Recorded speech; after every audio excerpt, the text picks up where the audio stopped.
Gather, veterans. It's time to join the fight. The long war begins.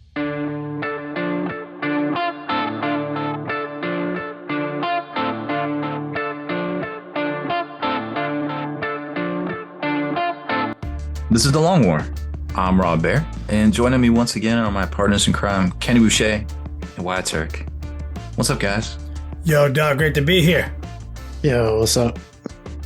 Are the robots listening? They're always listening, Rob. It's true. They are. They are always listening. Ask me how I know. How do you know? They told me. Oh.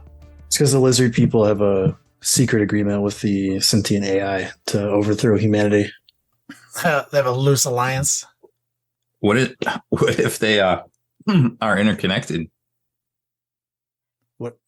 What are you telling me that the existence of cyborg lizard people is real? I'm not saying anything. Yeah, Robo Croc. You know, seen a lot more Croc than Robot here. I don't know. That's Rick and Morty quote, right? I don't know. Are we allowed to watch them still? Yeah, I think they got a new voice actor. Oh, okay. I guess we're back then. So we have tons of, I guess, what are they called? Faction spotlights? Is that what they're called? Yeah. Faction. So we got a bunch of those since we last podcasted. You know, tonight's episode, as we're live streaming, I titled it like 10th edition made Death Guard 1,000 Suns unplayable or some shit like that. That sounds right. We'll go on that clickbait journey tonight. But if you want to hear some of the wacky shit we were just talking about, you got to check out the After Hours podcast, and you'll know what's coming in the future from this next segment. So we'll just do it right now. Roll out to the Cave of Wonders and touch nothing but the lamp. Would you rather only be able to drink pure lemon juice or the leftover mac and cheese water? Wow. You're gonna have to explain this leftover mac and cheese water. Yeah, from when you boil the pasta. So you have to recapture that water instead of dump it down the drain, and that's what you sustain yourself on now for liquid. Yes. Or pure lemon juice. Yes. Yikes. So does the genie automatically make you like not allergic to gluten mac water and cheese? Yeah. Yes. Yeah. Oh, okay. Yeah, like you get hydration, like you won't die or feel bad, but you have to taste it. What's the deal with lemon juice? What's the drawback there? Without any sugar in it, it's real hard to drink, dude. Oh, like in any quantity? Bro, try drinking a glass of pure lemon juice. Have you never? It is nearly undrinkable. I mean, I like lemonade. Yeah, but it has like a fucking lemonade. cup of sugar in it, dog. Yeah, it's distilled with water, and yeah, it's like a gallon of lemon juice to a pound of sugar. Like, yeah, it's fucking good. It's rough, even though like it doesn't taste bad. Like, it's just like real hard to drink, man. Ooh, man, I think honestly I'll do macaroni water. Can I cool it down? Like I can just like store it any way I want, right? And just have it. Like I don't have to like boil mac and cheese every time I want to drink water, right? Oh, yeah. Like I can pre-boil my week's worth of water, right? Yeah, it's just like for you, magically, that's the only liquid that exists. Oh. Right? Yeah. I think I'd do that because, like, I honestly, I know it's not going to taste refreshing, but like, it's probably got like nutrients or like calories at least in the water now. So I bet it's like food water. Does it? I mean, starch counts as nutrients, right? Yeah. I mean, in my book, starch water. That's like all I eat, basically, and corn. Yeah. I mean, I could see myself slamming a ice cold glass of macaroni water. I don't see a problem there. I think I can do that. I can have that with my Miracle Whip jar. Yeah.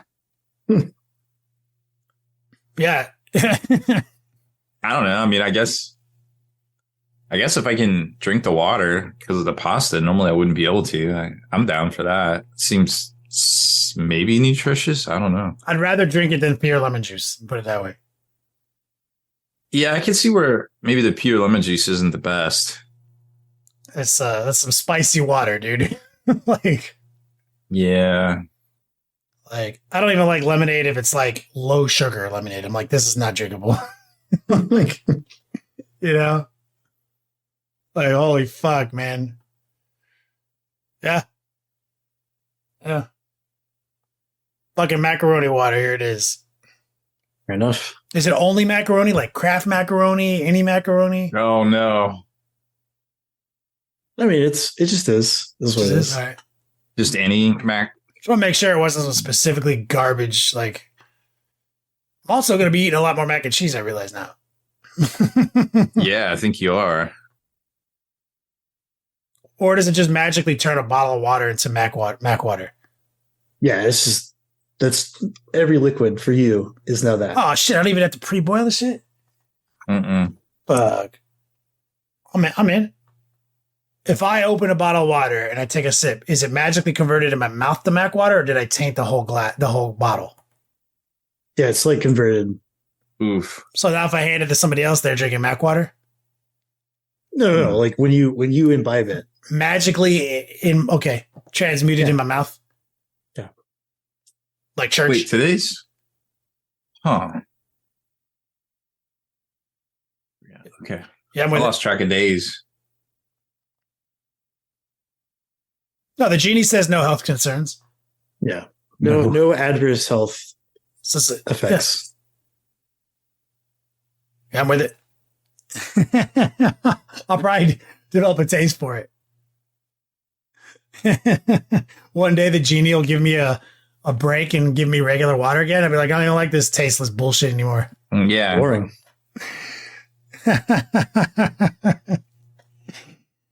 All right. We got a good show, I think, depending on what Rob's about to say. So let's kick it over to Rob for T-Rex murder news. Is this it? The whole show teeters on like what I have to say during the Yeah, I Lizard deliberately news? put an unnecessary amount of pressure on you as a prank. Yeah. Oh, well, I mean, dude, I just don't give a fuck either way, so I'm just gonna say what I'm gonna say. We skip the news then. I mean, I guess if you want to fill that space, sure. Depends. What is I want to the know news? I want to know what's newsworthy this week. What's newsworthy? Yeah. A couple different things. Not too much about 40K though. I think you guys got that covered. Yeah, we do. That's what Wyatt does mainly. There is a new 40K miniature we saw today. The Yeah. Lieutenant Titus, formerly Captain Titus. Oh, is that Oh. the guy from the fucking video game? Yeah. Oh shit! I just put that together. I guess he I got gotta say, demoted. so like I did notice this because one of our friends was being a real doomer about it. And Oh, what? I don't know why. I don't know. Like What I part? just he was like, this is the worst looking model ever. And I'm like, I don't know about that. I mean, it looks better than that Uriel Ventress they put out. Yeah, like I would say if anything, he's like kind of plain. But I mean, like if you zoom in, like his armor has all this like It's pretty ornate. Battle damage it has the going classic on. GW issue where sometimes their posing is a little off, I But think it's the- mostly just the angle at which they were photographing it. which I think it could looks be fine. the other GW thing, which is they're bad at taking pictures. Yeah. Yeah. But to my 100%. point, like I zoomed in on it because like somebody else sent it to me and I was like, okay. And then during that discussion, I was like, let me take a look at this, like actually look at it. And I zoomed in and I was like, this might be one of the best like promotional figures that Games Workshop has painted in a very long time. Because normally they're not that tight about that kind of stuff. Like their studio style is very boring. They're usually pretty bad at painting faces. And when I was actually looking at the details and stuff, I was like, they must have put some extra effort into this because it looked pretty good. Like, the face sculpt was brought out nicely. Like the face was painted with a lot of depth and color to it, which they normally don't do.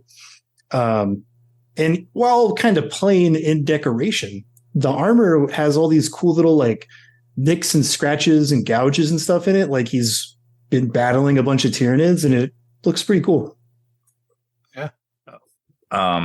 It is coming in a box for Space Marine, the video game, but it's a board game. It's only going to be available as a Target exclusive in the States. That doesn't mean, because he is Primaris.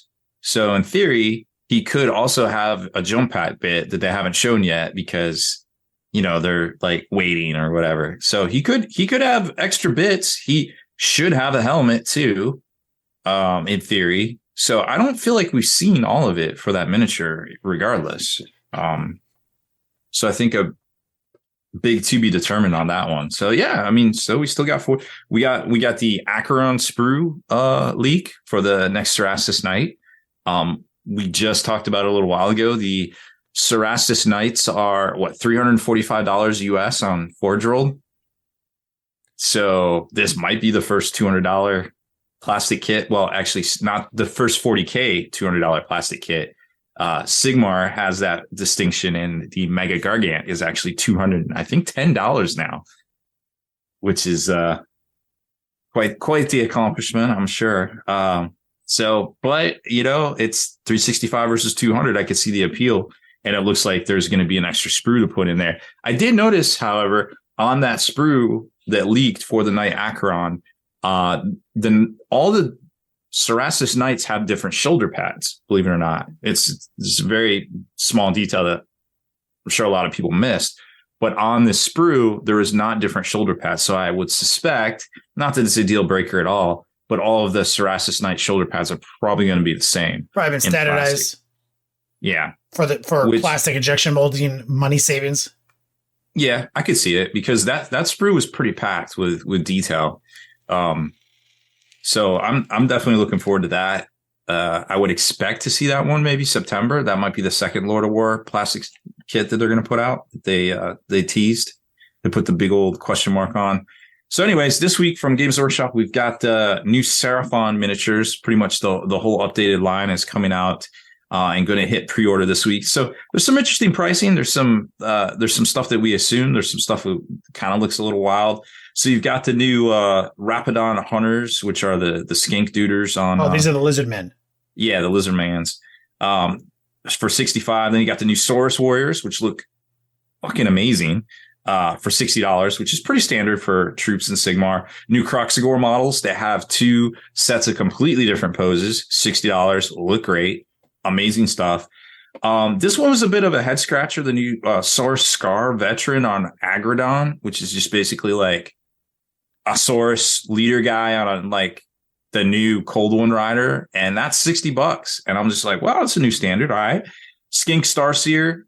Looks like the little slan, he's a little skink, but he's on the little, palanquin. Wait, they got a little skink on a palanquin? A little floaty skink. Yeah, man. Who holds his shit up? More skinks? No, he's just floating, just chilling, just doing skink magic. Yeah, what a beast. I'm in. He's cool looking, but he is $60, which okay, little bit of a head scratcher too. Yeah, it's kind of pricey. Okay. The Spawn of Chotek, which is you remember the salamander, the little flamethrower, kind of, I guess, what is it? Dimasteron is the dinosaur name, I believe it is. I'm not a dinosaurologist. Anyway, that guy looks cool. $55. The Slan Starmaster, which is the, floaty toad, not Lord Croak. He is $85, which Demon Prince, same base, $80. I get it in GW money. Real money, I'm like, maybe. Astrolith Bear for the Saurus, $45. And Agradon Lancers, those are the new Cold One Riders, basically, for $60, which makes sense too, I suppose. Battletome Seraphon's $55, which is also to be expected as well. And the limited edition book is $90. Now, no word on allocations or caps, rather, quite yet on these. But we've seen Warcry get capped, so in theory, this could get capped too, I suppose. So Seraphons are definitely a fan favorite. And that leads me to my next point, little gluten-free gut check, tinfoil hat thing here. You may have heard of that old world's getting the big old reboot coming soon. There's not going to be a starter box. GW went over that every faction is going to have armies to come out with at day one, but only certain factions are going to be supported going forward because that's where they're focusing their narrative. And if you kind of dive in and you look at the list, and let me find the list here. I want to read it to you of factions that are going to get rules day one, but are basically legends. They're not going to be supported going forward. So they're going to have points. They're going to be balanced, but not going to be balanced going forward, unfortunately. Let's just break down this list real quick. All right. So here's what is going to be supported. This is what they're going to focus their narrative on. Empire of Man. Makes sense. Dwarfs. Everybody likes dwarfs. I can see that. Kingdom of Bretonnia. Oh my God. Since 2015, all we've fucking heard about is Tomb Kings in Bretonnia. They better support them. So they are. Wood Elf Realms, which was an interesting call, right? Because that's basically Sylvaneth. And Sylvaneth models in Sigmar look dope as fuck.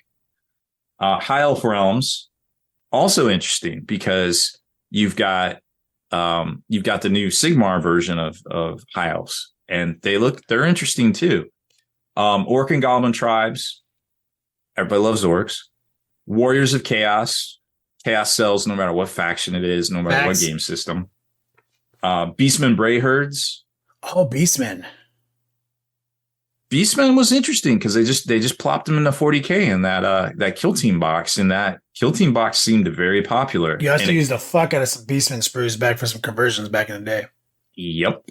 Like nonstop. And of course, Tomb Kings. Everybody likes Tomb Kings. But here's the ones they're not going to support, and this is a really interesting list. But it's not on the list, man. I don't even. I guess Dark Elves only getting the day one rules. Skaven. Oh, Skaven. Skaven aren't going to get fucking what the hell? Vampire counts. A vampire count. Oh shit. Demons of Chaos. Interesting. Ogre Kingdoms. Which, remember, Ogre Kingdoms was the last new faction for Warhammer Fantasy. They came out in 2003, basically 20 years ago this year. Lizardmen and Chaos Dwarfs. And Chaos Dwarfs, been around forever. Is that because these are because of AOS? So, in theory, we just got Lizardmen. I just ran off new Seraphon releases this month. Dark Elves are rumored to be getting a reboot. Malaron, Malkieth is, running around in Sigmar somewhere doing Sigmar stuff. Eventually they'll bring him out.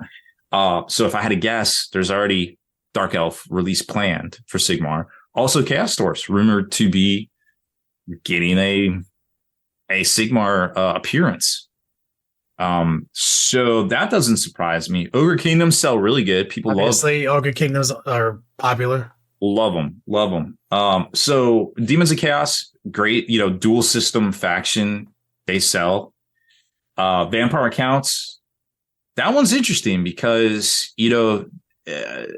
GW's always had a problem with vampire counts. Like they tried to split the factions. They tried to recombine the factions in fantasy for a number of years. They never quite got what they wanted out of it. And now they seem to really be cranking in Sigmar because they've got, the ghouls, they've got the Soulblight Gravelords. Yeah, they got a lot of Sig minis. Right. And that's the thing about Sigmar. All their minis are dope. The new ones that are Sigmar specific. Yeah. Skaven still sells. Yeah, they got a big line redo, right? Some. A while back. It just kind of bigger stuff. They haven't had the Seraphon treatment or anything. So it could be that they've put a lot of time and effort into that reboot too, right? So looking at this list and know what I know about what sells in Sigmar versus, the low-hanging fruit of just rebooting the shit that they haven't done since 2015, I see where this list kind of makes sense, where they're aiming not to compete directly with the things they have on the way for Sigmar, but also not competing directly with Sigmar too. and trying to bring back some of those folks that might have gone to some other game systems because they didn't like the way Sigmar went, which is understandable the way things went with Sigmar, I suppose. So I completely understand that. So there's that. And, you know, that was an interesting revelation that they're just like, yo, we're straight up just not gonna support these after day one. Like, holy cow. I mean, did not expect that. Yeah, I mean, I know there's a lot of controversy surrounding old world stuff for a lot of people out there. So hopefully this is it a bad thing for them? I don't fucking know, man. I don't know what any of this shit means. I mean, at the end of the day, I've seen the models, but I don't know, like, the feeling of the old worlders and what they might be feeling with this information. What's the temperature of the audience? It's varied, I think, across the board. I mean, okay, so it's not like it's okay. I just think GW's just kind of like hedging their bets with this, you know, because from the Sigmar that does sell from the stores I've pulled and spoken with, you know, Sigmar only sells 15 to 25% of Warhammer 40K. That tracks currently with a lot of the bigger stores and accounts I've spoken with. So, you know, that would be really bad if that went away and that it didn't supplement that and they didn't bring new people over. But, you know, we could talk about this for a while. I just wanted to mention that I think it was a very interesting development, the way they're going about this. And, you know, in a parallel to 10th edition is coming and ruining everything that we always like joke about, old world coming and ruining everything. And a lot of people are still upset that it's taken 4 years. You know, this was first announced in 2019. That's right. Oh God, Duncan was still at GW. GW. Duncan was in the video announcing this, right? Why do you do people like that? Yo, we're bringing the shit you J your D's to in your fucking masturbation cocoon. We're bringing that shit back 4 years later. That's mean. But, you know, there was kind of like a worldwide like thing there for like a couple years, and they were having a hard time doing development and things. Aren't they actively developing like 2 or 3 not new factions, but factions that have never had table representation before with this as well? So that like they haven't really mentioned that. Like, what the Kislevites, like the Jade, Kislev, the Jade Empire. Yeah, the stuff from Cathay. Yeah, that one. They didn't mention that, but that could fall into that empire. Like the very first thing I read, that could Empire Men. fall. Yeah. So, yeah, like there's similar like development trees going now. Like you got stuff happening for Sigmar and stuff happening for Sigmar or for Old World. But remember, GW has, from the people I've spoken with, GW has a tremendous problem right now, and that's asses and seats. They can't get asses and seats to develop things, to produce things, just to function as a business. So a lot of development, a lot of weight is going on to the people that are there. And I don't know if you noticed, but a lot of people that are there have been leaving. So that's been a problem. From what I've also heard, a lot of these games, like Old World's been done and just chilling for a while. Same with Battlefleet Gothic. Same with some other stuff that we love to. So they make all these announcements and then they don't have the fucking infrastructure to actually. Right. Yeah. Okay. Asses and seats. They got to get asses and seats. And that's the biggest problem with them right now. I guess we'll see what happens. I have a pretty strong feeling that like the vast majority of the people that are asking for Old World are the people that don't actually ever like play or buy anything. They're just like, they just want to play with their collections that are like, that they're that weird subset of people who only absorb like the digital media and like lore and stuff like that. And they're like, I want Old World back. It's like, dog, you never played Old World in the first place. You're just. I never once in all the years I played Warhammer 40K, when fantasy was contemporary to us, I never once saw a painted fucking fantasy army. Like, yeah, that was very rare. The whole time, dude. I do know people in real life that are like, I'll totally play this when it comes out, but I'm not buying anything new for it. Like, that's been, I'd say, like 10 people that have been like, I do actually want this to happen, but I'm just going to pull all my stuff out of storage. I'm not buying new shit. And then you have a lot of the online community that's like, yay, Old World is back. And it's like, most of those people never even played in the first place and are planning to play it now. They just want the Old World to like be back for whatever hipster reason, I guess. There is a huge community of folks that have pretty much abandoned a lot of the game systems out there, like Ninth Age, some of the stuff that Mantic does, although they use their miniatures for Kings of War, and they play exclusively 6th edition Warhammer Fantasy. That seems to be the very popular one right now. And those books, those fucking books, those army books go for hundreds of dollars. Those little flippy, they're like this big. That like I have thrown more of those out than I care to admit to throughout my lifetime. Go for hundreds of dollars now. All those metal models and stuff still, I mean, they're not worth as much as they used to be because of the rise of 3D printing and such, but all that stuff still goes pretty well. And yeah, there's always some people. I mean, you can draw comparisons to Horus Heresy, like the plastic stuff that's coming out, to Warhammer Fantasy, but to Old World, but they're not going to they said they're redoing the kits. To me, this seems like it's a low hanging fruit money grab from GW. Well, money grab might be a strong word. It's a low hanging fruit path to market for stuff that has already existed that they can put out with relatively low effort and then, supplement as they go. Right. And what it does is I don't think there's anything wrong with it. I just don't understand it's like they have this mentality where like they have 40K and they have Sigmar, right? Right. And then they have Horus Heresy and they want to transition most of, if not everything except for giant kits from Horus Heresy into plastic. And they're kind of pitching it as like, this is like our answer to historical war games is Horus Heresy. And it feels like they're doing the same thing with Old World, where like you have new, flashy, modern Age of Sigmar, and Old World is going to be like their historical wargaming IP for fantasy. But I'm just like, where's the audience for that? Because like the reason that people like historicals is because of like the history. Like they want to do these like World War II battles, or they want to do these like Napoleonics or like pike and shuttle or, medieval ages kind of stuff. So I don't know, like, I could be totally wrong, and maybe there's just like a 1,000,001 people just waiting to shell out their wallets for Old World, but I don't know. It kind of feels like this is going to be Dreadfleet all over again, and they're gonna sink a bunch of money into this, and it's not going to sell, and it's going to tank. I think they're not sinking a lot of money into it, and that's why they're doing it, because I think it is it's smart as fuck. It's easy. It's an easy path to market to just put this stuff out, and it'll grab more people back than they spend on it for sure from other companies. Or maybe they're the same thing that we saw with Dawn of War video game series. These folks that are going to see, the video games.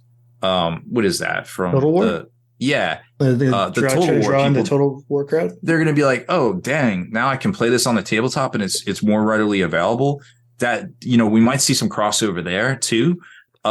I just think it's a win-win for GW in general, but I also think they're hedging their bets with the whole like, oh, we're not going to support these after the day one because our narrative's over here on this easy shit. That's what it just looks like to me.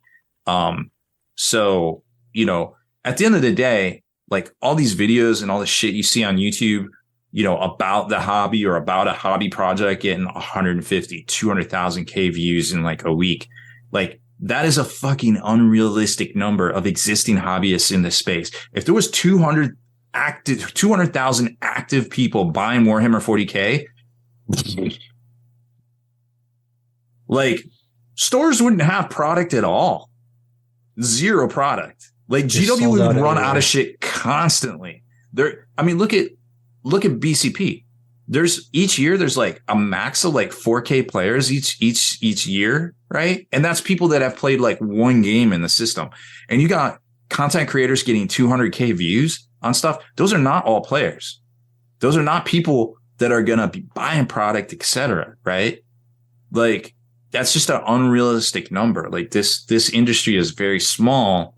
And, you know, these numbers that we're seeing, you know, they're only putting out, like we talked about it last week, you know, maybe 20,000 Agastus boxes or whatever, 20, 22, 25,000 tops in the US. So you're not seeing these huge numbers that people see out there. I do want to talk about something else. Speaking of dumpster wars, a lot of people hit me up about that. They're like, yo, where can I get this cheap GW at? So these things move quick. It's like TJ Maxx. Like these guys don't have the same shit every week. Like they get new stuff, they get old stuff, they move it. Sometimes they don't even hit me up about it because people have been emailing you like, where do I go to? They're like, yo, where's dumpster wars taking place? I want to go to there. Yeah, like, dude, they're not just. First of all, they're not going to sell you one. Like, you got to have multiple thousands of dollars. They're already out of the last stuff we talked about. Yeah, I had to sweet talk them. I had to sweet talk them just to get 2 cases. Like, that was a personal favor. Like, I owe these guys now. Oh, you don't want to be owing these guys, motherfucker. That's bad. Yes. I paid for the stuff. But like, there's going to be some old dumpster wars mafia boss that's going to make you an offer you can't refuse. Yeah, you owe him a personal favor. I do. For them to send me peasant quantities, like 2 cases isn't even worth their time to fucking do the pickup. Like these dudes move pallets of shit. Like not even worth their time. But like I straight up told them, I was like, look, I know this shit better than anybody out there. Just hit me up, and I'll tell you what's up. Like, I'll tell you if it's a good deal. I'll tell you if it's not. So does that not count as your favor back to them? Or you owe them an additional favor? That's why they did it. That's why they did it, because they blow me up. You know, when they got a thing, they're calling. They're like, yo, what's this thing? Like, they call me right now. I'm picking up. I'm going to just walk away and pick up the phone. Yeah, you know? That's your relationship with them now. I get it. So yeah. The guy hands you a phone. He's like, when this phone rings, you pick it up no matter what. No. Nothing like that. We're fine. We're fine. And they all use code names and shit too. It's hilarious. Oh my God, I love this. Yeah, it's these Cloak and Daggers. And I know who like some of the code names are, and I just call them the real names. And I'm just like, whatever, man. Like this shit. You guys use like ham radios, CB radios, burner phones. Yeah, dude, it's silly. Yo, it's Cat Daddy. Yeah, this is Cat Daddy. Looking for shirtless Steve. I don't know. Well, some of the guys are in Mississippi, so might be some shirtless stuff happening. Nailed it. Yo, you might not realize this, but the Memphis warehouse is literally like 2 miles from the Mississippi border. Like the majority of GW staff that go there live in Mississippi. Lizard Boy Genius. That's great. It's another great Rob nickname. Yeah. Chat, go nuts with those, please. Give me some nicknames. Anyway. Chat GPT. Need nicknames. Also, if you haven't seen it yet, there's a really cool USR guide out there, and I put you could probably just search. We were just looking at this. Yeah, this thing's legit. They got a print. They got a living document that they've been updating. It's like HiveMind. What is it? HiveMind, Team HiveMind. Just Google it. You get this thing. They've been changing it. There's printer friendly version. You can do a little studying before the book drops. Yep. Well, it's nice to have too, because GW always be dropping them in the previews, and you're like, what's that one again? What's that? Like today, there was like Hazardous. That's literally how it started. That's like I was like, man, I can't correlate all this. And then somebody sent it to us in Tactics. The only problem with it is that some of them are paraphrased, so be aware. Like, don't use that as your only rule source. But they're updating them, so I mean they're paraphrased for quickness, like, you know, instead of like 6 paragraphs or whatever. So have an actual rule source. Use this as a study guide to get ready for 10th. Yep. And some really good news on some stuff that many of you might have out there in your hobby kit or your basing for your miniatures. So Elric's Hobbies purchased the remaining inventory from Secret Weapon Minis, as well as the IP to produce all of their bases. Not necessarily to produce their paint yet, but they do have all of the existing paints and washes and things to sell. Interesting. So they'll be listing that on their site, elrixhobbies.com, in the coming weeks and months. I talked to them today, and they said something about maybe doing a poll to see what bases people would want them to produce first, to reprint first. And I actually told them, I was like, look, guys. And he told me the same thing. He was like, I don't know about the paint, because there's a lot of paint out there. And I was like, dog, there is a lot of paint out there. And if this wasn't an existing brand that people already have, I mean, shit, I got Secret Weapon Minis paint and washes. Dude, this stuff's been around for 10 years. Like, Mr. J, he's an OG. Like, he's been doing this for longer than most people out there. Right. So like, I was like, dude, if there's any paint to fucking buy, it's probably this, dog. So they're going to be looking at that, and doing the thing. So keep an eye on the polls and things. And if there's a, design of bases that you'd want to come back, they're going to be updating all of them to the new sizes and all that stuff out there. So in the weeks and coming months. Yeah. And don't forget, like Secret Miniatures, like they started by making resin bases. Yeah. So that's also what Elrix Hobbies does. So some of the classics might come back. Yeah, it'd be dope to see. So good news on that front for sure. So lots more in the coming weeks and months. So that's basically all the stuff. Although I do want to mention one thing that really, I don't think this is publicly out there. What I've got some cool 3D prints here. This is showing a object in his hand to anyone driving to work. It's just a blob of plastic. This is a shield with a lion on it. Oh, and this is you got a 3D art guy special. And this is an arm that from an existing model that could probably hold this shield. Oh, you're printing a shield to put on a different model that you already. Oh, okay. I see what's going on here. So 3D art guy made if you have the First Night model from him, which is, a great Lionel Johnson model. He doesn't have a shield though, but soon they will have the bits for it. I don't know how he's going to put it out. It might be in Patreon or something like that. And then here's the normal size versions for the Primark size. There's I got printed a couple different versions standing up to see which one's printed the best. So these will be out soon, so you can be able to take your existing model, buy a shield, and which will be a pretty affordable two pieces there to upgrade your existing First Night model to a shield. If you happen to need a shield and don't want to spend $300 on for some unknown model. reason, you may need a shield for that First Night. We'll see. Yes, so coming soon for sure. Oh, and one other thing, I don't think I covered this last week. This is a Leviathan Dreadnought. Again, anyone driving to work, Rob is holding a Leviathan Dreadnought in his hands, and it appears to have random shit glued to it. I like Kenny's boots on the ground reporting here. So Liber Demonica put out 18 different upgrade bits packs for the Leviathan Dreadnought. This is an Ultramarines one with a lot of dope ass Roman looking Baroque bits and things to it, and some big ass U's on here on the top. And you have to build it from the ground up. You can't have the existing kit put together and snap things off, because the legs here are actually simpler to put together than the plastic one, believe it or not.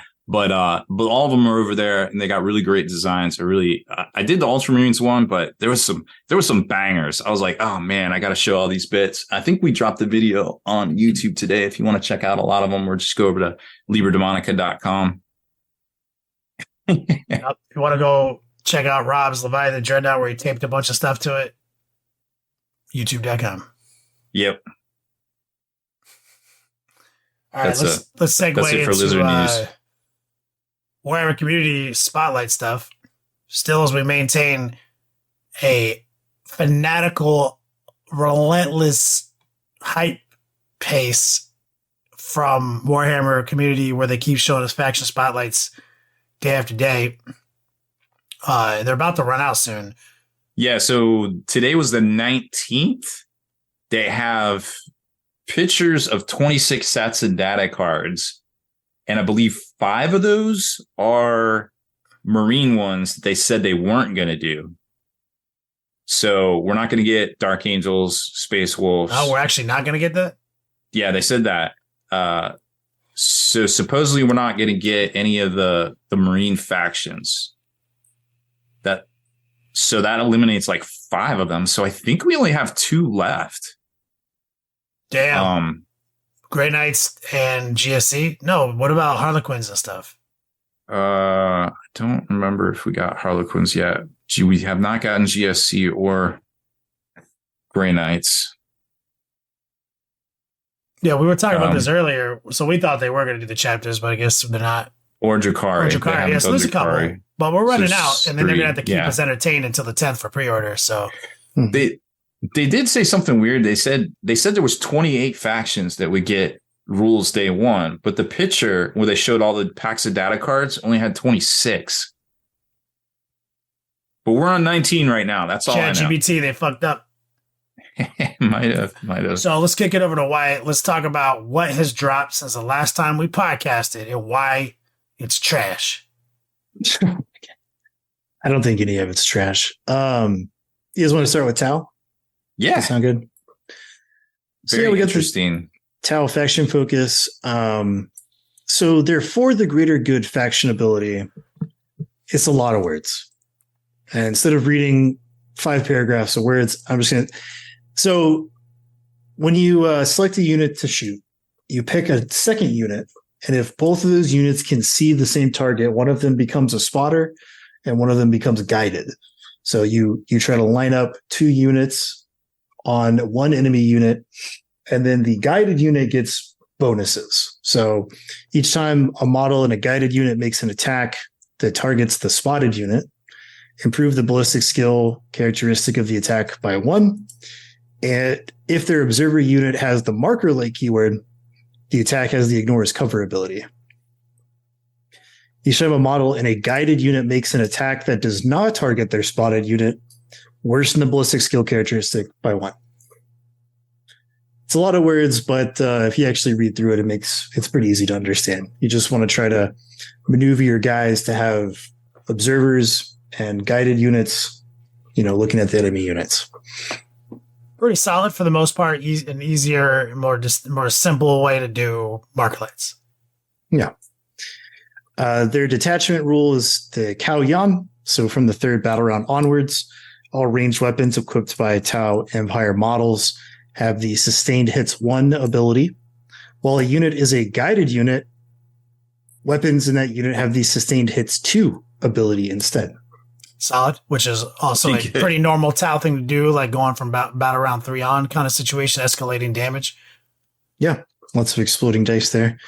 One of the biggest things about Tau is drones are going to transition to more like tokens rather than. You actually speculated on this like last week, where you said, it'd be tight if like shield drones and all that bullshit was just like ablative wounds, not dumbass like bodyguard shit. I remember you saying that last week. Yeah, and that's pretty much what it is. Like a couple of the drones do have guns on them still. Like the missile drone, which we don't care about those. It's what do the shield drones do, because they're the ones that piss me off. Yeah, this is the shield drones. That's the big one. So the shield drone, guns, got it. What does the dumb shield drone do? It adds 1 to the bear's wound character. That's what you said it should do. Yeah. So you mean you can just like join a unit of shield drones, and it's like if it's 4 shield drones, you have 4 extra wounds? So I don't know that there's going to be units of drones anymore. So or if a guy can take 5 shield drones and just adds 5 wounds to his profile? Yeah, so I'll read from the article. So eagle-eyed Earthcast engineers will notice that the special grav inhibitor drones, pulse accelerator drones, and recon drones are listed as war gear abilities rather than models in their own right. That's due to a new approach to drones across the board. Instead of individual models, all drones are treated as equipment on a model's datasheet, granting new abilities, new weapons or abilities directly to their unit. So I would assume based on this that if you were to have a unit of crisis suits, you can have a drone, like a shield drone, which adds one to the bear's characteristic, right? So on the Pathfinder unit, they show off the grav inhibitor, pulse accelerator, and recon drone are just a war gear ability that the unit has. Whether that's going to be a points upgrade or what, I don't know. They didn't show the back of the card that explains all of that. And they did not show off the crisis suit data card. So we'll have to wait and see if it's just like one, or maybe you take a shield drone war gear ability for the squad and everybody in the squad gets plus one. It'll probably to their be, wound. I mean, I would imagine with the way shit's going now, it's going to be like a squad of crisis suits is equipped this way. And these are its drones. Or it can be these drones or it can be these drones, right? So it's like, I imagine like they always have drones and you're just picking the kind of drones. Yeah. I imagine they're going to simplify how that works. Yeah. So no more shenanigans with drones, hopefully. Much celebration. Yeah. That's great news. They show off some of the big guns, like the rail gun. It's got heavy and devastating wounds. It's one shot still, base ballistic skill 4, strength 20, -5 AP, D6 plus 6 damage. Gangster. Pretty cool. Especially if you roll a 6, because with the way devastating wounds works, you just take the damage characteristic, convert that directly into mortal wounds. So if you roll a 6 to wound with the railgun, it's D6 plus 6 mortals. And they show off the Pulse Blast Cannon, which is the big gun on the Storm Surge. That's the big one, right, Rob? Big guy. Storm Surge. It's got two ways of shooting: focused and dispersed. The heavy focused is 24-inch range, 2 shots. Again, ballistic skill 4, strength 24, -6 AP, 12 flat damage. And then the dispersed is longer range at 48 with 6 shots, down to strength 10, EP 2, and 4 damage. That thing fucks. There's the combat embarkation stratagem. During your opponent's charge phase, just after an enemy unit has declared a charge, one Tau Empire infantry unit from your army that was selected as one of the targets of that charge had one friendly transport. The effect is your unit can embark within that transport. If it does, your opponent can select new targets for that charge. Restrictions. Every model in your Tau Empire infantry unit must be within 3 inches of that transport, and there must be sufficient transport capacity to embark the unit. Cool. Nice, tricky fucking get out of the way of a charge stratagem.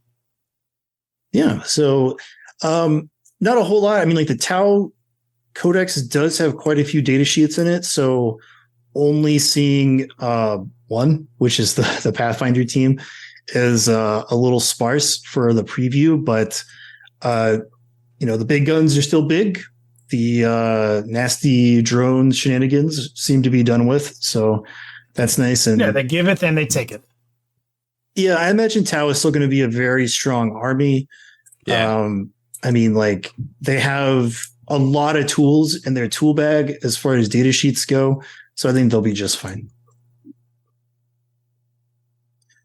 Next up is orcs. Yeah, what about Custodes, man? Oh, I was going to get to them. Okay, I didn't know if you were going to he's building up order. building up FOMO. Yeah. Orcs are always fun. So their army rule is the Wa. You call the Wa. Once per battle, at the start of the battle round, you can call a Wa. If you do, orcs units in your army are eligible to declare a charge in which they advanced. Add 1 to the strength and attacks characteristics of melee weapons equipped by orc models in your army. Orc models from your army have a 5-up invulnerable save. Business as usual.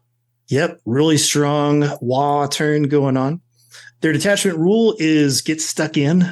Melee weapons equipped by orc models in your army have the sustained hits 1 ability. That's going to do exploding 6s. They show off the Beast Snagga boys. Not too much to write home about. Pretty much the same as they were. They do have a Feel No Pain 6-up all the time. And they have the Monster Hunters rule, which lets you reroll hit rolls versus monsters and vehicles. Yep. They show off Gazgul, the man. So he's down 1 toughness. He's toughness 6 all the time. He has a 2-up save. He has a 4-up invul save. He's got 10 wounds, so he's down a couple of wounds. And he is OC 4. So he can kind of hold a point. He's got some girth there. His abilities are Prophet of the Great Wall. While this unit is leading a unit, each time a model in that unit makes a melee attack, add 1 to the hit roll and add 1 to the wound roll. And then he has an aura that comes off of Makari. While a friendly orc's model is within 12 inches of Makari, if you have called a Wa, this battle round, melee weapons equipped by models in that unit have the lethal hits ability. So you have the Wa stuff, which is pretty nasty with the bonus to strength and attacks, advance and charge.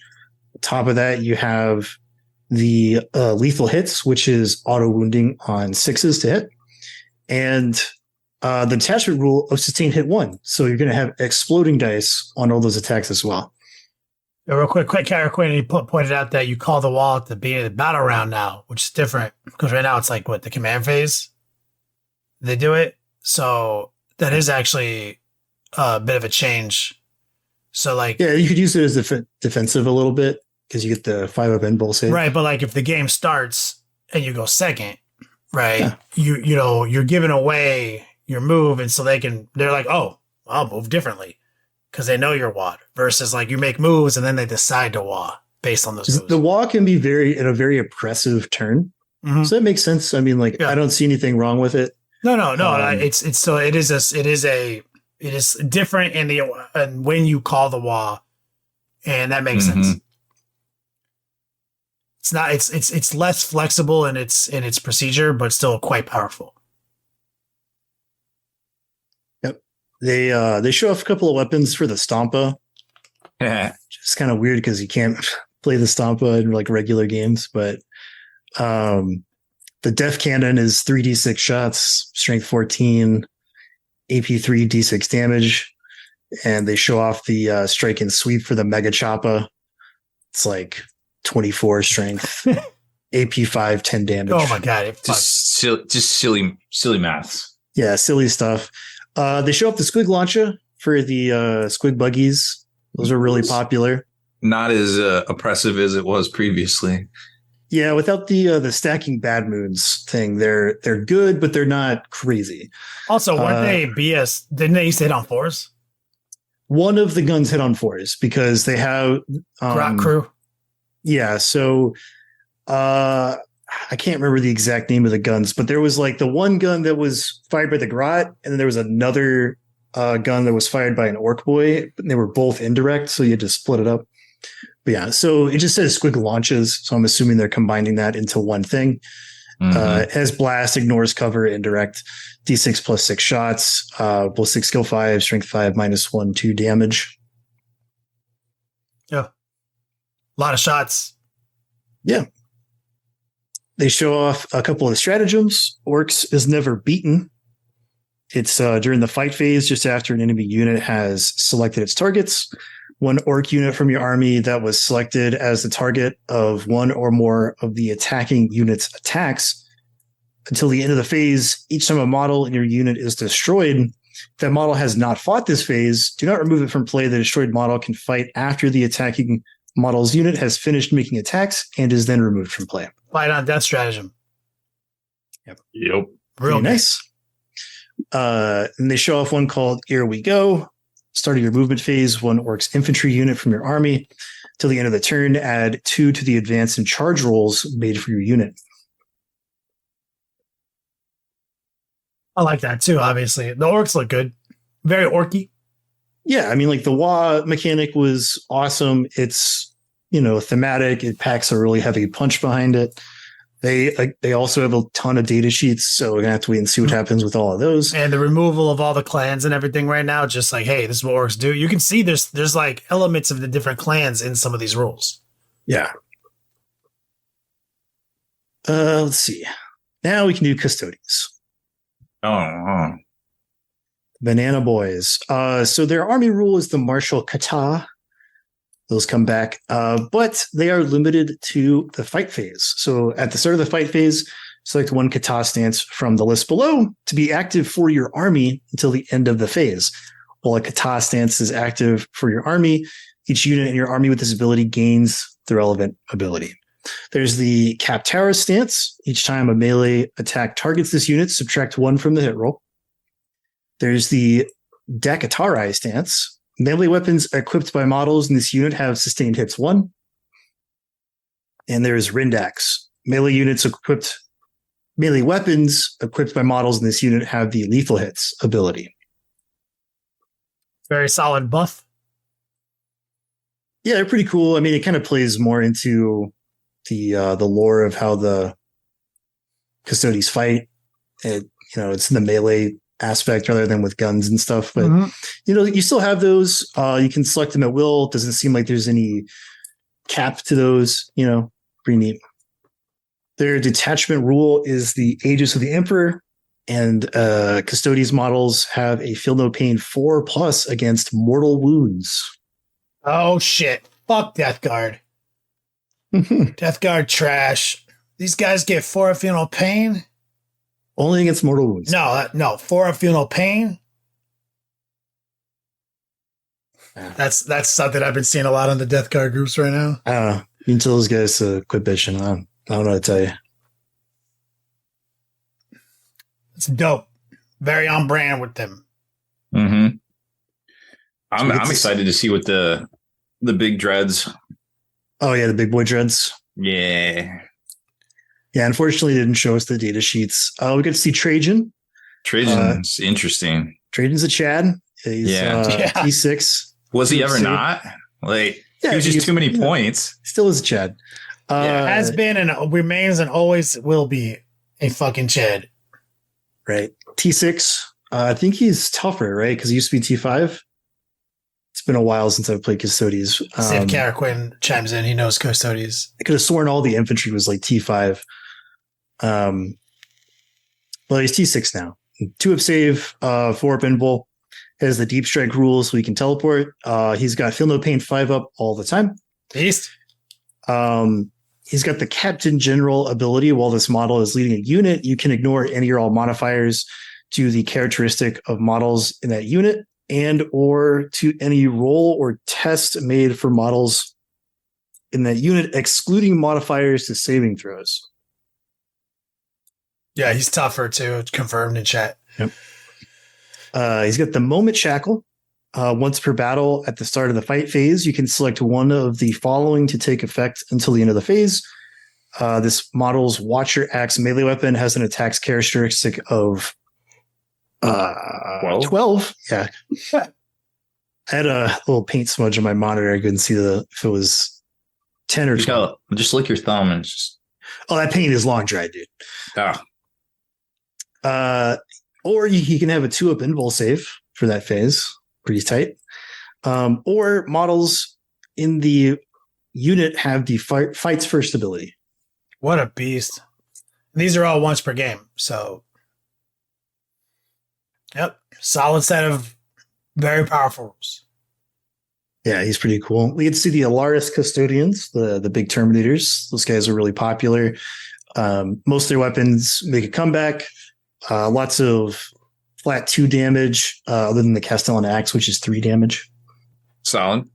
They have the Slayers of Tyrants ability. Each time a model in this unit makes an attack that targets a character, monster, or vehicle, can reroll the wound roll.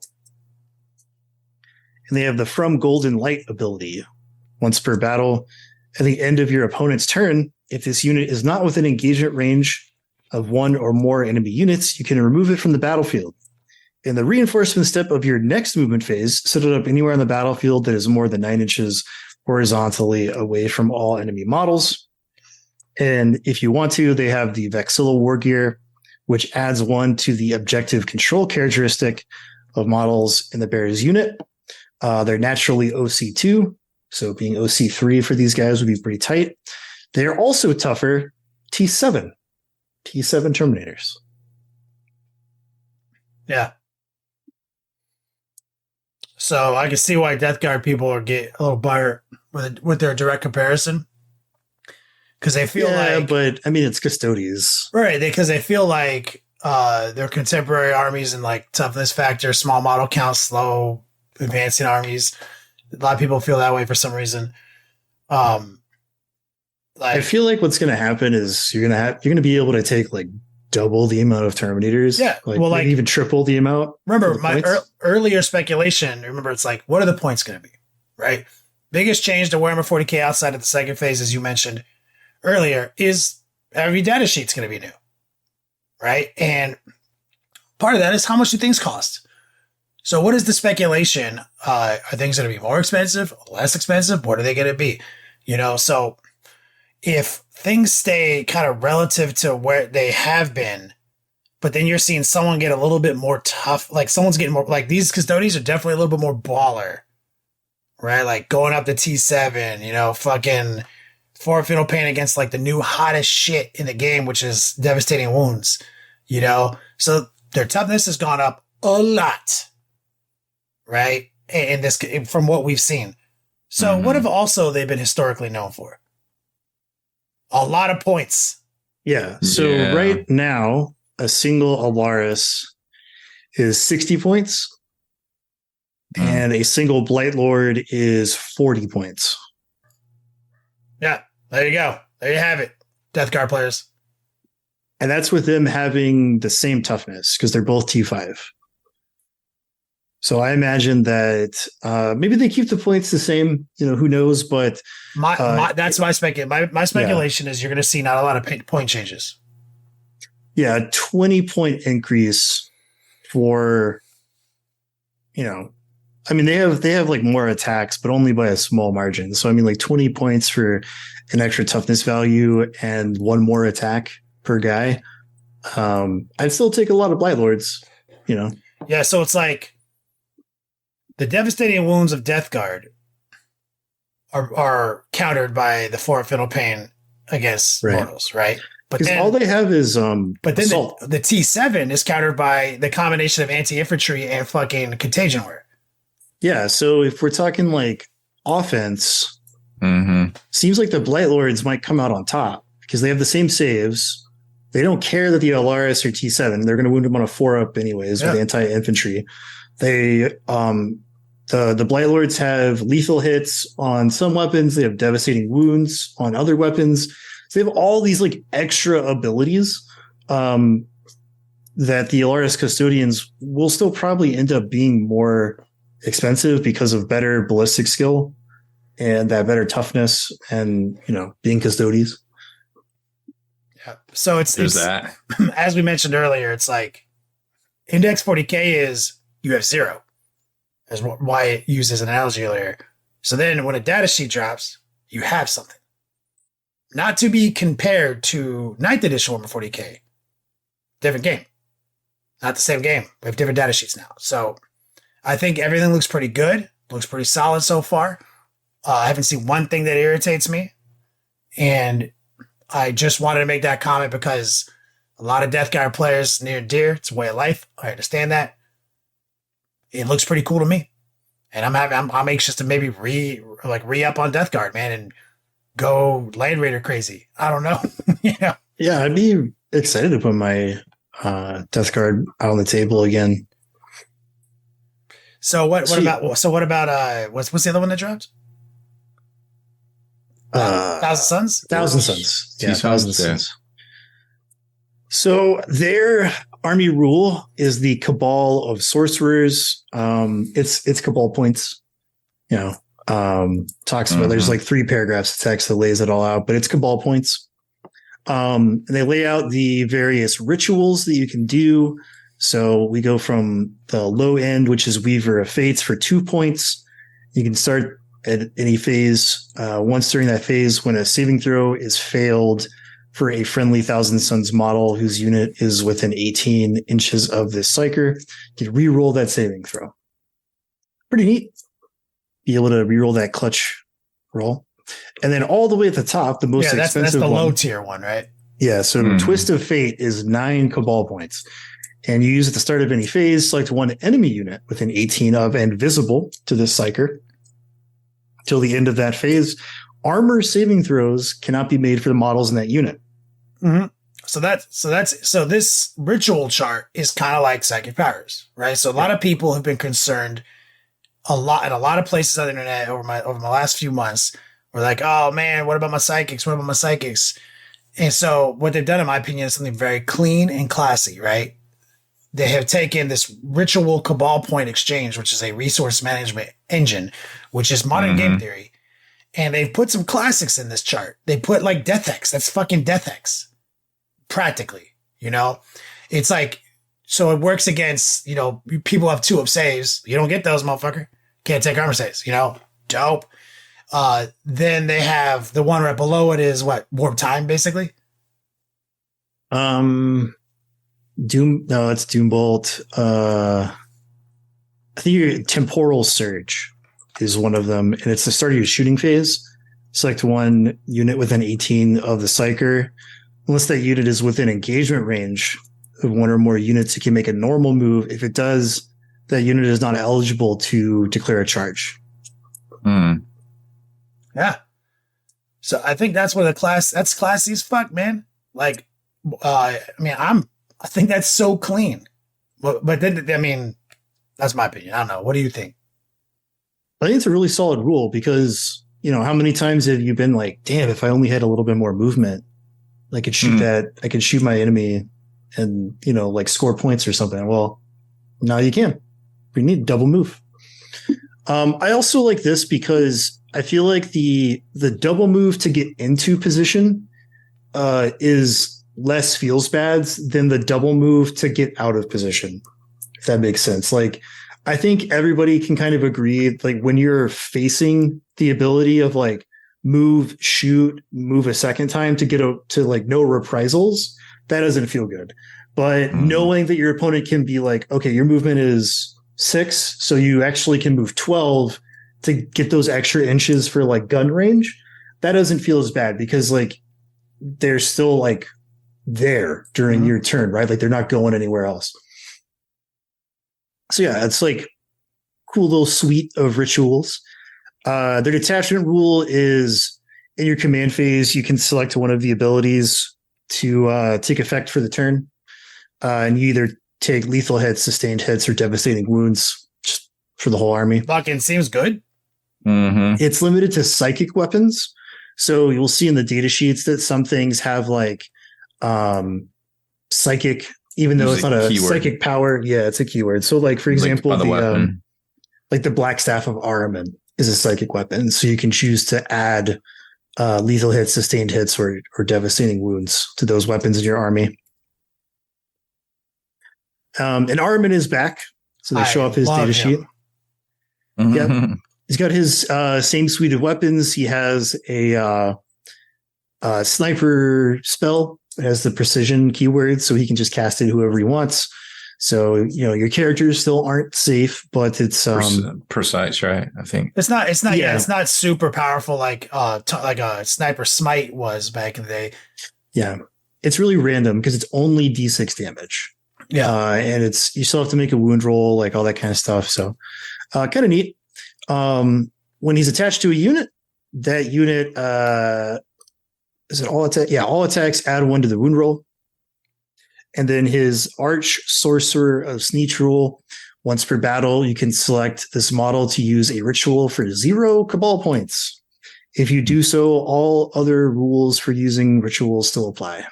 And it says you can even use one you've already used, right? No, it does not say that. I feel like I read it somewhere on there.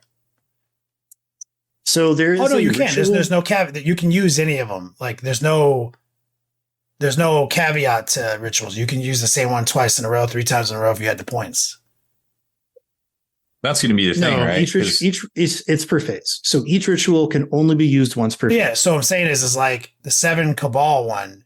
You can have 7 Cabal points, do it last turn, and then do it next turn with Ahriman. I mean, you can do it 0 Cabal points. It's per phase, so you can do it in the shooting phase and in the fight phase. Oh, like just back to back. Yeah, so that's dirty. He can double Death X. You can double, you can move twice in a row. you can even use them to clutch save, the one where you just get to reroll save. That's where Magnus's defense is going to come into play for sure. When you have a Magnus float around the battlefield and someone pops off one of these mega shots, and he's got like a 4-up invulnerable, like you'll be able to be like, reroll that clutch invulnerable. And then maybe even use a command reroll, on another one. Yeah. Like and then the very next turn, do it again with fucking Armon if you're at his Cabal points and like keep him alive for 2 turns. There's a lot of play there, and it's very cool. And even though Ahriman has lost like all these complex psychic powers, like fuck all that. This is so much cleaner. Yeah, so all in all, like I think they have a pretty nice set of rules. You talk about the warp vortex on the Mutalith vortex beast. It's got 3 different profiles that range from high strength to low strength, but lots of shots. Some cool stuff.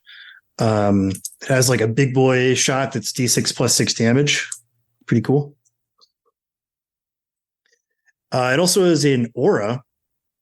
So while a friendly Thousand Suns Psyker unit is within 6, each time that unit uses a ritual that specifies a range, you can double that range while resolving the ritual. Pretty handy to have one of these guys. They show off a stratagem called Psychic Dominion. It's for any phase just after an enemy unit has selected its targets. 1,000 Suns unit from your army that was selected as the target of one or more of the opposing attacks. Until the end of the phase, all attacks made against your unit with psychic weapons have the hazardous ability, and all models in your unit have the Feel No Pain 4+ against psychic attacks. Ballin'. So they defend against psychers, they do psychic things in the form of rituals. Fucking love it. And it's very on brand. I think everything is so on brand. That's what's unique. Is like, even though we're not going to have like all these extra, specialty flavors within flavors, the way they streamline this is like the Custodes feel very powerful and very thematic to what they do. Thousand Suns as well. And to, just a backslide to Death Guard. So like I can concede to a Death Guard fanatic how you might feel a little left behind, because it's not as outwardly powerful or defensive as like army-wide, fucking mortal wound protection, army-wide fucking psychic rebuff, and just pick these rules and all my shit does this. Like, no, it's not like that. It's not obviously powerful. I agree with that. But Death Guard is starting to slide into their theme. You see, like they're like theming it. And it's this debuff, and we have a lot of good weapons in a lot of places. We're kind of slow, no doubt, but we've got transports and deep strike and perhaps. But also, everyone keeps forgetting about the fucking Plague Burst Crawler. Forcing Battle Shock tests. Like, guys. Seems pretty solid. Battle Shock is going to matter. Like, motherfuckers' leadership is like 7 now. Like, bro. That's 50-50. Bro, when motherfuckers like got 3 PBCs now in the backfield, and he's like, blip, blip, blip. And like, and just doesn't even damage the units. Just like tags 3 units in the backfield, and you fail a fucking Battle Shock test and you lose primary that round. Or you or secondaries, like you don't score the secondary on one of them. Or all 3. It's a problem. For Thousand Suns, if you're Battle Shocked, you can't do rituals. I think if you're Battle Shocked, you can't do a lot of things in general. Yeah, it's mostly like you're like pinned, like the old days. Like you're pinned. Nobody liked to be pinned. But it never happened with Ryan, frequency. That's why I changed what I was saying. Like, you can't score primary. But you can score primary still, but not secondary, as I understand it. Like if you're Battle Shocked, right? Because of the turn procedures. Well, you lose. All that happens is you lose your OC value. Your OC value goes to 0. Oh yeah, you still control it. If you have no OC in an objective, you don't score it, right? I'd have to look it up. I mean, I would assume that like if you have guys on an objective and their OC went to 0, but there are no enemy models there, you'd still control it. But there might be a stipulation that I haven't seen. Yeah, and I think it's just procedurally with where Battle Shock lines up in the turn and when you score primary, you would be unbattle shocked by then, right? But not for secondaries. So like mass battle shock testing people like just utterly destroys their secondary scoring.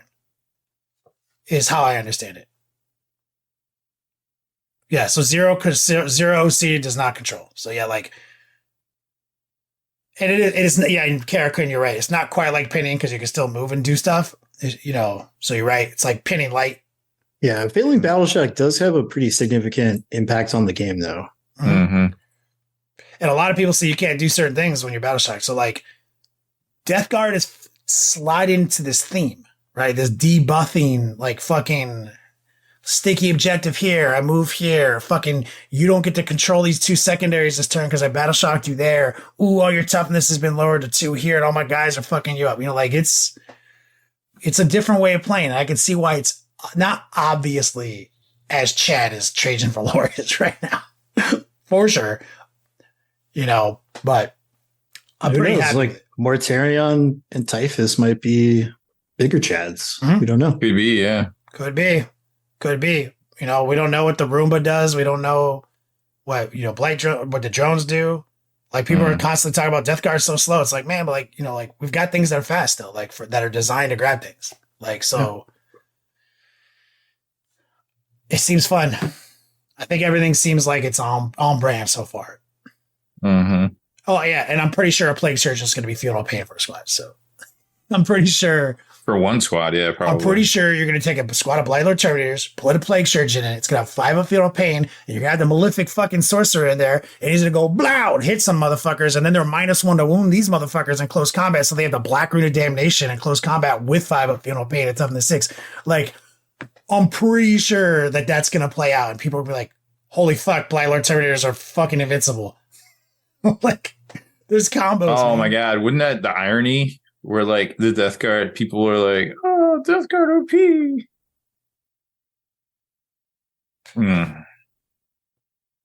Just saying. I don't know. And I don't know shit yet, guys. So like anything I say, remember it's from a guy who can barely read, and this is not out yet. I'm gonna need Wyatt to read the rulebook when it drops, and then in a series of Zoom conferences, and teach me how to play 40K. Yeah, I'm gonna have to make a fucking audiobook for Kenny. Mm-hmm. That's how usually this plays out. He's done that for me. In this audiobook, he's done that for me for I'm gonna read it all wrong.